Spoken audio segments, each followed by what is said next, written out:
Hello, everyone, and welcome to a special Saturday Snap Take. I'm Glazer of Snap Judgments, the official Marvel Snap Zone podcast. It's real late at night, but when new decks come out that I have to tell you about, I had more decks this week than I had time, so we're doing a special Saturday video. I hope you're interested in a move Thanos that's winning infinity tickets that I'm personally kicking all sorts of butt with, beating things like Move with, beating things like Kitty Pride with, and also WLOs, going by just W now, has done it again.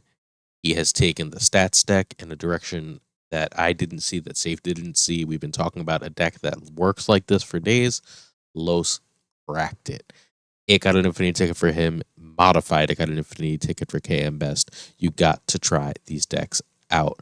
We're not going to make you wait much longer. But first, this is your last chance to enter our Season Pass giveaway. It is happening on our Twitter. That'll be linked in the description. Here's what you can win. We are giving away 5 Season Pass for the Phoenix Force. We're actually giving away 8 Season Passes for the Phoenix Force. That's the most, as far as I know, that anyone has ever given away. If you would like more season passes to be given away, tell your friends, get them to sub to the YouTube.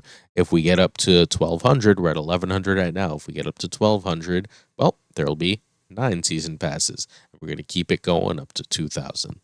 In addition, there's a grand prize winner. That one grand prize winner wins every Token Tuesday for the July season. That's 4 Token Tuesdays of July. So that is enough gold to buy them all. On us, all you have to do is subscribe, enter. Here's all the stuff. Make sure you're subscribed on YouTube. That's the big one. Follow, like, and retweet the announcement tweet for the giveaway. Reply in the comments on Twitter, answering which Snap content creator you'd like to see be a guest on the Snap Judgments podcast. And if you haven't checked out the podcast, you gotta. We get everyone great on there. We've had Collins on there. We've had Lambie on there. We've had Cam Best on there. This week, we had Den on there talking about the top 10 decks in the game. It's over on the Marvel Snaps on YouTube and all your favorite podcatchers. Check it out. Make sure you enter. We love giving you free stuff. We do the biggest giveaway every month. I don't know if it's ever going to be this big again, but we're doing our best to bring you value, not just in the decks that we get you before the top creators, but in this giant giveaway. Enough of that. Deck time. The first deck we are talking about is Los's deck.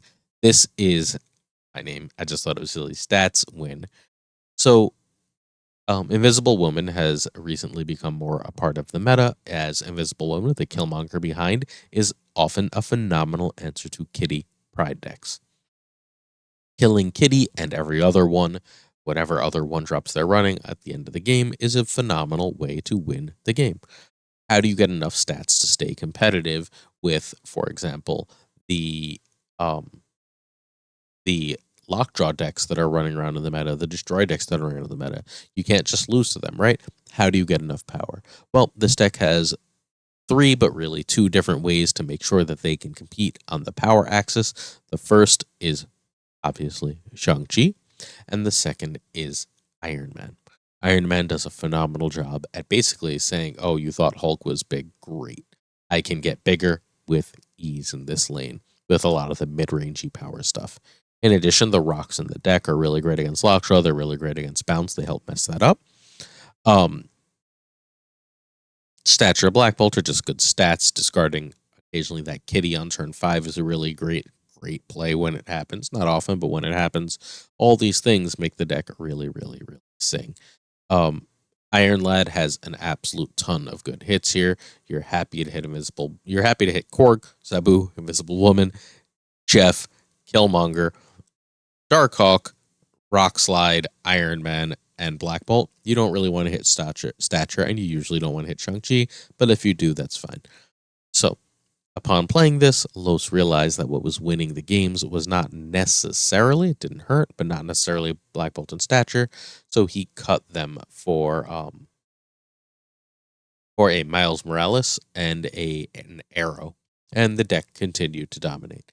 So just so you know, like, you don't need the pool 4-card Stature for this. I think you might actually need Iron Lad to make this one really, really consistent, though. Den still argues that Iron Lad is the best card in the game, so do a few other really top players.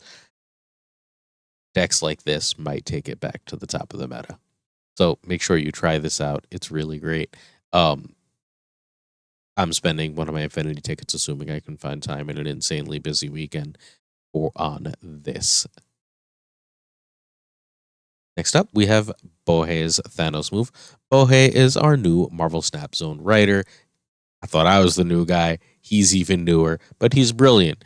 He's been building really cool, really different out there decks, finding really cool, really different out there decks. Let me just say, I found a Kindred Spirit. This deck is super duper cool. It is a combo between kill and move. You use cards like Carnage and Killmonger to keep the opponent's board small. Right, sorry, excuse me, to keep your board small. These cards generate a lot of power, cheapening death, right? Your Shang and Spidey 29 will also cheapen death. And then you use the move tempo cards to gain power. There's not really a clear series of play lines for this deck because there's so many different things you can do because of the Thanos, the kill, and the move. But the basic way I try to play it is I try and draw early into a way to get a kill off, right? And then I start focusing on moving things around and gaining power. Dagger gets huge quickly. Vulture gets huge quickly. Cloak is already pretty big for his size. Spider-Man 2099 doesn't grow, but in a way he does, right? Like him killing an opponent's card is fundamentally adding that strength to your side of the board. And with Killmonger in the deck, it's much easier for him to kill something that's not a one drop, that's not really small, something you would not like to hit. With this deck, I've done a really great job of actually hammering lockjaws with that Spider-Man 2099, and that's just a beautiful feeling. Your worst case is Heimdall at the end. This is a deck that really often wants to Heimdall at the end. A lot of times, I'm choosing between Heimdall and like a Shang-Chi and a move at the end. If around turn 5, Spider-Man 2099 was a play, then very often my turn 6 will be something like Ghost Spider and Shang-Chi, which is a great way to take out a lot of the opponent's board. If you've killed enough, you can also drop Death right around there. It's a really cool play. There's so many cool things you can do with this deck. A lot of people have been playing it. I talked about it a lot on the podcast this week because I think it's so cool and so powerful. So check it out. Let me know how it goes in the comments. It's Saturday, so have a great Saturday. I don't see you before then. Have a happy 4th, but I will see you before then because on Monday, I'm announcing the giveaway winners. See you Monday. Happy weekend. Peace.